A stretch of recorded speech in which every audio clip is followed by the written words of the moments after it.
It seems you've suddenly come into a large sum, around $500 million. And now, everything's moving at a whirlwind pace. Everyone's thrilled and big plans are already underway. You're designing a lavish new home, and rumor has it that a dream kitchen is part of the vision. Your mother-in-law is practically enchanted by the idea. Meanwhile, your husband, Jerry, has made the decision to quit his job and start a business, believing this newfound wealth is from Cheryl's inheritance. But wait, there's a catch. Cheryl hasn't actually received anything yet. You're now left contemplating the idea of quitting your own job to dive into construction, but something about all this feels off. Why rush into these big projects without any actual funds in hand? While it's clear that some money is on the horizon, is it really wise to jump into such significant commitments before it's even been confirmed? Before diving into these plans, maybe it's best to hit pause and think things over. Your father-in-law suggests a family vacation to Hawaii, something that might help ground the situation. Adding another layer of complexity, it almost seems as though they're all planning to use the money from your mother's inheritance as their personal funding for whatever they want. The thought of it is infuriating, and you're left feeling angry and unsure of how to confront it. To make sense of it all, let's rewind a few months to understand how things unfolded. My name is Cheryl. I'm 36 years old, a high school teacher, and married to Jerry, who's a year older than me. We've been married for 8 years, and shortly after we said our vows, our daughter Sarah was born. Since then, our life has been a constant juggle of work and family responsibilities. Today, we're heading to the hospital to visit my mother. "Hey, Grandma," Sarah says excitedly as we arrive.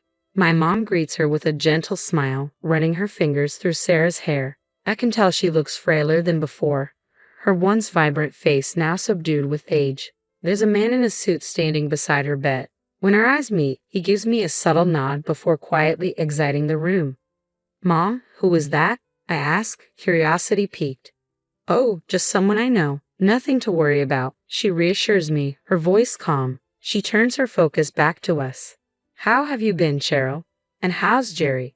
Her soft blue eyes still sparkle with that same strength I've always admired in her. She met my dad while he was working overseas in the import-export business, and moved to Canada to marry him. Together, they raised me in a new country, navigating every challenge life threw at them with resilience and love.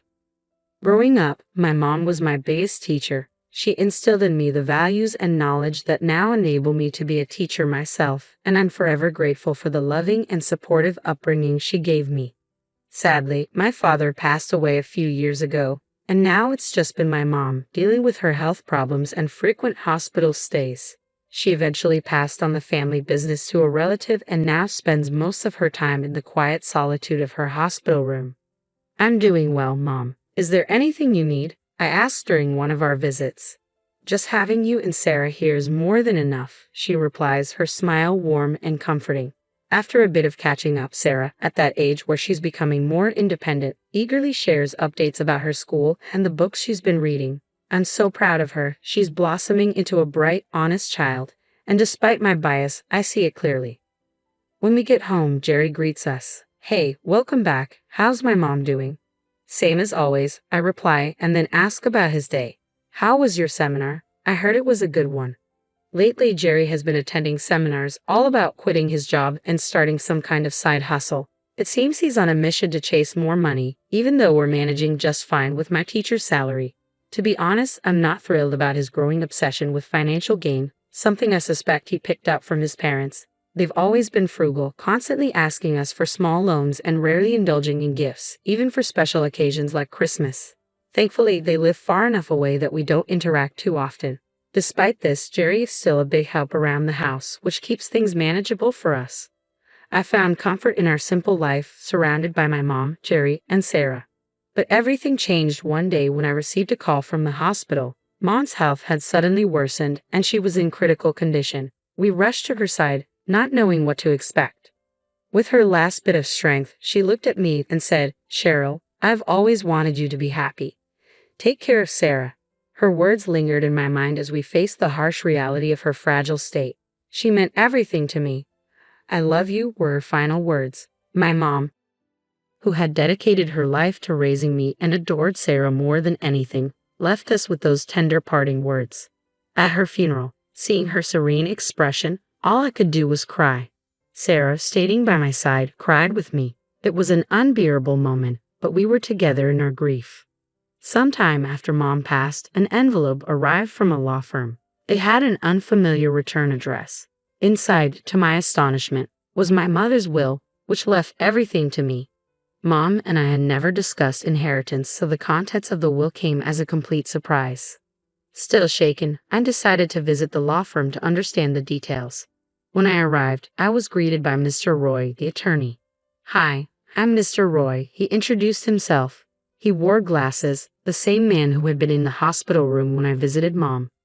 "You were there when I saw Mom," I remarked, recognizing him immediately.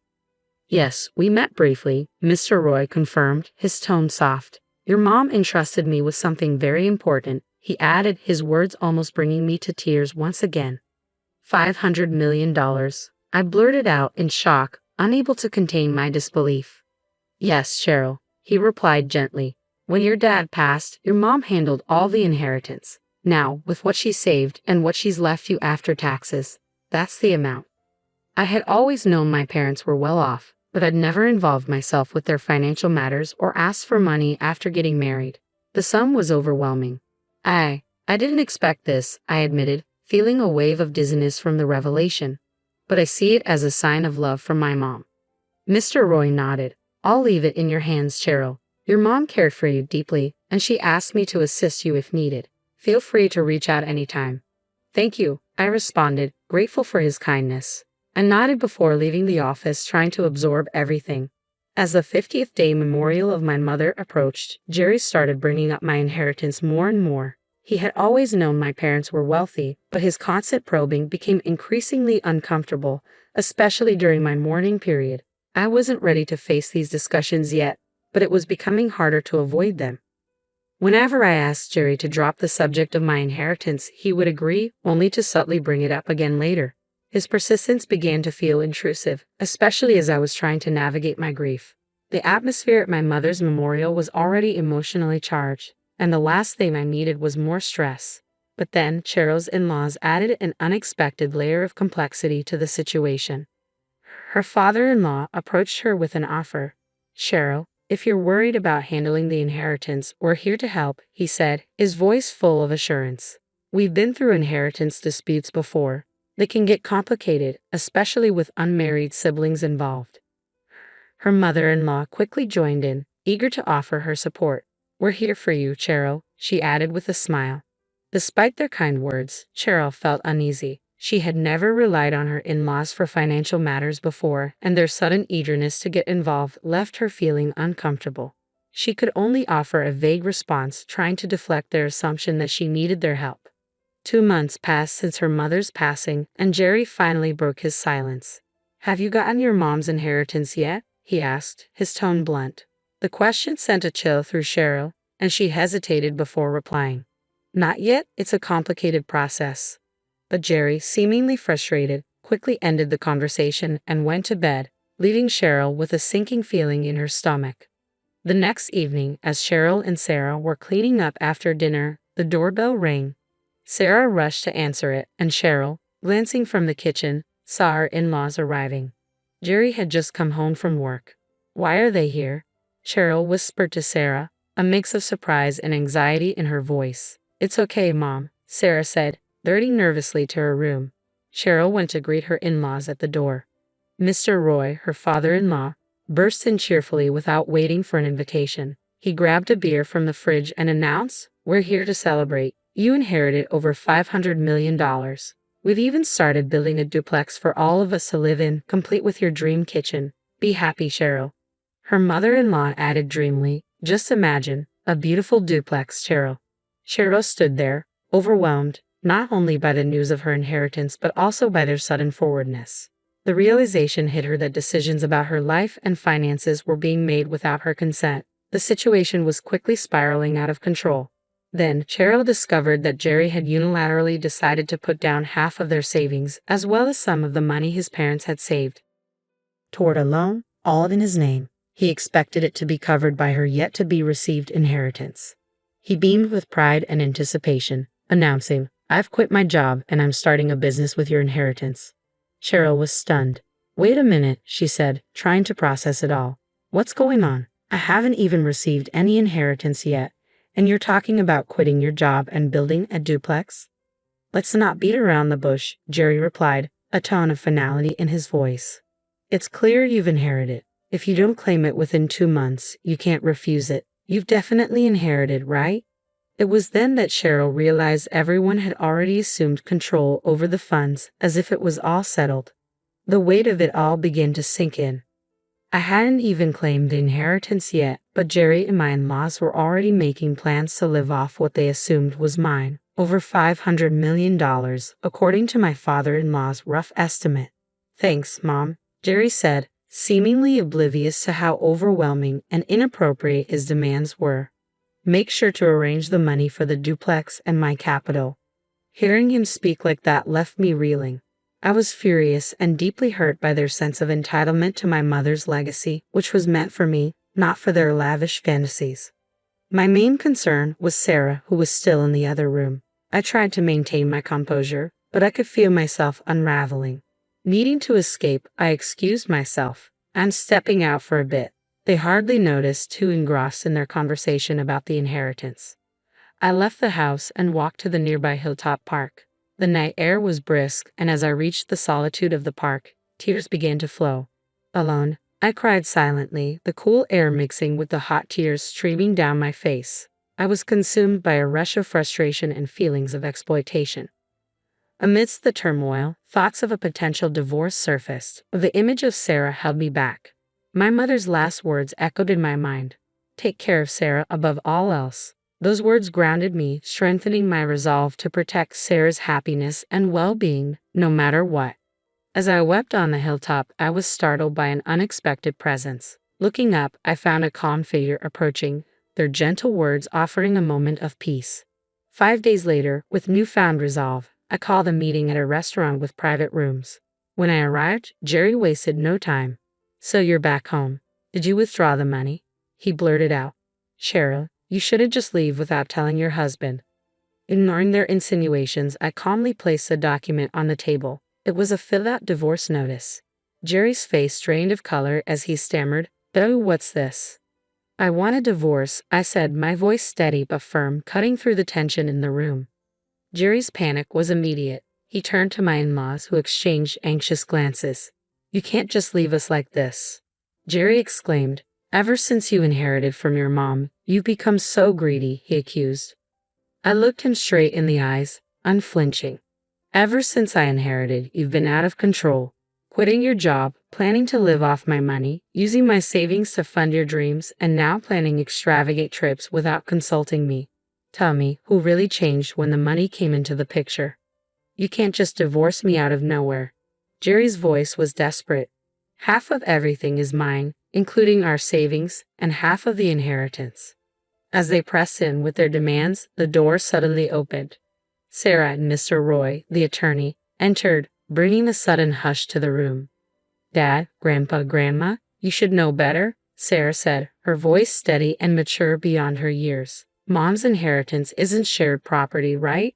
Mr. Roy nodded, stepping forward. I'm attorney Mr. Roy, and Cheryl's mother entrusted me with her legal matters. I've been advising Cheryl, he stated formally, leaving Jerry flustered. Inherited property isn't shared, Mr. Roy continued. It's not subject to division. What? That can't be right. Jerry stuttered, his confusion evident on his face. Their shocked reactions confirmed what I had feared. They truly believed they were entitled to my inheritance. This misunderstanding, this sense of entitlement, only solidified my resolve. It was time to move forward with the divorce. I knew I had to protect not only my future but also Sarah's, ensuring our lives were free from the toxic entitlement that had already started to taint everything. I'll stick by you no matter what, my husband shouted, his eyes bloodshot, his voice disregarding the gravity of the situation. Stop it, Sarah intervened calmly, her quiet strength cutting through the tension. Ever since Mom inherited, Dad hasn't thought about her once. Grandpa only cares about the money. They never even mention me. I can't see them as a family anymore. Jerry and my in-laws were visibly shocked by Sarah's words. When the inheritance issue first upset me, it had been Sarah who comforted me, saying, Dad, Grandpa, and Grandma are wrong. They're trying to take Grandma's legacy. Mom, I'm with you. Let's face this together. Bolstered by her unwavering support, I had contacted Mr. Roy, our attorney, to arrange the meeting that had brought us here. Sarah's declaration seemed to strike a chord, but Jerry tried to sway her. That's not true. Sarah, Dad wants what's best for you. Wouldn't you be happier with us? My in-laws chimed in. Children shouldn't interfere. With resolute frustration, Sarah responded, I'm going with Mom. I can't stay with you anymore. She turned away decisively. We've made our decision. Sarah and I will leave, I said calmly, which only fueled Jerry's anger. I've never cheated, and you can't just force a divorce, Jerry spat. I'll get a lawyer. We'll get that money, he threatened, desperation clear in his voice. Mr. Roy intervened quietly, his tone steady and reassuring. The crux of the matter here is whether there are serious grounds for ending the marriage. Quitting his job, using our savings without consent, making decisions unilaterally, and Sarah's expressed distress. These are multiple points to support our case. Additionally, your daughter has recorded evidence of all of you pressuring Cheryl for her inheritance. That will serve as compelling evidence. Jerry slumped, defeated, and my in-laws' faces went pale. After that, Sarah and I left the restaurant, our path forward finally clear. A year later, thanks to Mr. Roy's diligent efforts, my divorce from Jerry was finalized. Sarah and I moved into my mother's old house, finding peace and a fresh start far away from the conflicts and greed that had marred our lives. The strength and clarity Sarah had shown that day in the restaurant had set us on a new path, one we would walk together, strengthened by our shared resolve. Despite our fresh start, remnants of the past continued to complicate our peace. Jerry sent numerous letters, each one a plea for reconciliation. More disconcertingly, he was seen near Sarah's school, an act that felt far too close for comfort. Concerned for our safety and privacy, we sought legal measures, and with Mr. Roy's steadfast help, we were able to secure a restraining order against Jerry. This decisive action helped reduce the unwanted intrusions and restored some semblance of peace in our lives. In the meantime, we heard through the grapevine that Jerry and my in-laws had gone ahead with their plans, building the duplex they'd envisioned. Yet life in their new home was not as idyllic as they had hoped. My retired in-laws found themselves back in the workforce, taking up jobs at a local factory to make ends meet. Jerry, despite his earlier schemes to live comfortably off my inheritance, was now doing manual labor. Neighbors whispered that the walls of the duplex were often filled with the sounds of constant arguments, making the family unpopular in their new community. Meanwhile, Sarah and I continued to forge a serene existence away from the turmoil of my former family ties. Our home was a sanctuary of peace and mutual support. Recently, Sarah expressed a strong desire to study abroad in my mother's homeland, a place I held dear. This idea resonated deeply with both of us, offering an opportunity to fully sever the lingering ties with Jerry and his intrusive attempts at reconciliation. Motivated by Sarah's dreams and our shared longing for a fresh start, we decided to move overseas. We used a portion of my mother's inheritance to facilitate this new chapter in our lives, a decision I believe my mother would have wholeheartedly supported. Sarah adapted wonderfully to her new school, thriving academically and socially in a way that filled me with immense pride. I too found fulfillment in securing a position as a teacher in our new home, embracing the opportunity to shape young minds while rebuilding our lives. As we settled into our routine in this new country, the tranquility and stability we experienced were profound. Each peaceful day reinforced our decision to leave the past behind and embrace the future. With hope in our hearts, we look forward to continuing our journey in this new land, confident in the support we have for each other and optimistic about what the future holds.